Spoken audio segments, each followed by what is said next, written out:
Les amis, revue de championnat express. Oui, on termine notre journée de mercredi comme toujours par le championnat d'Angola. Championnat d'Angola, 23e journée. Il ne reste plus que 7 journées et le championnat est fini. Bon, les 5 premiers du championnat dans cette semaine n'ont pas gagné. On va le dire comme ça. Bravo Dommage qui fait même une mauvaise opération. Mais en revanche, il y avait deux équipes qui jouaient le maintien, qui avaient besoin fortement de victoires, à savoir Académique et Sao Salvador. Ils ont gagné ce week-end et une autre troisième équipe Sagrada qui les avait distancés, qui les a complètement vu revenir au niveau du maintien. Bon, Primero de Mayo, Redonda et Gelson n'ont pas gagné, ils sont toujours dans le bas du classement, mais la course pour le maintien devient intense.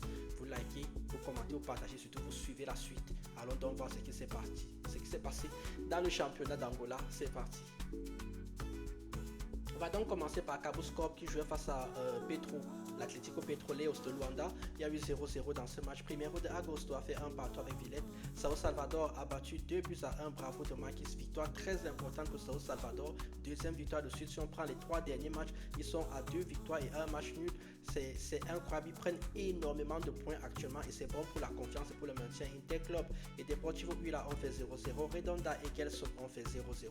3-1 en faveur de Libolo face à Sagrada. Et comme je disais, Sagrada enchaîne sur une troisième défaite de suite. Si on prend les 5 derniers matchs, c'est 0 victoire, 2 matchs nuls et 3 défaites de suite. Ils ont maintenant le même nombre de points que des équipes qu'ils avaient distancées en milieu de championnat. Luanda City a battu 1-0. Primero de Mayo. Classement, donc ça donne quoi? Ça donne que Petro est en tête toujours avec 54 points, 47 points pour Villette. Primero de Agosto à 46 points. Ce qui nous intéresse, c'est également d'aller voir tout de suite le maintien. Voir en fait que Gelson est toujours dernier avec 15 points, 19 points pour Redonda, 22 points pour Primero de Mayo. Vous voyez que les 3 derniers sont maintenant assez distancés parce que Académica et Sao Salvador ont gagné. Ils sont à 26 points, 26 points.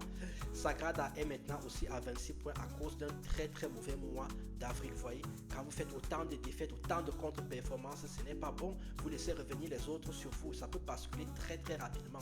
Lors donc de la prochaine journée qui aura lieu ce week-end, on verra donc Bravo de Marquis s'affronter Cabo Scorp, Sagrada face à Luanda City, Sao Salvador face à Académica. Un choc. Je pense que celui qui gagne là est déjà sûr d'être maintenu. Entre ces deux équipes, Deportivo Huila face à Redonda, Primero de Agosto face à Libolo, Petro face à Luanda Sul, Villette face à Interclub et enfin Primero de Mayo face à Gelson. On en parle très tranquillement la semaine prochaine. Vous likez, vous commentez, vous partagez.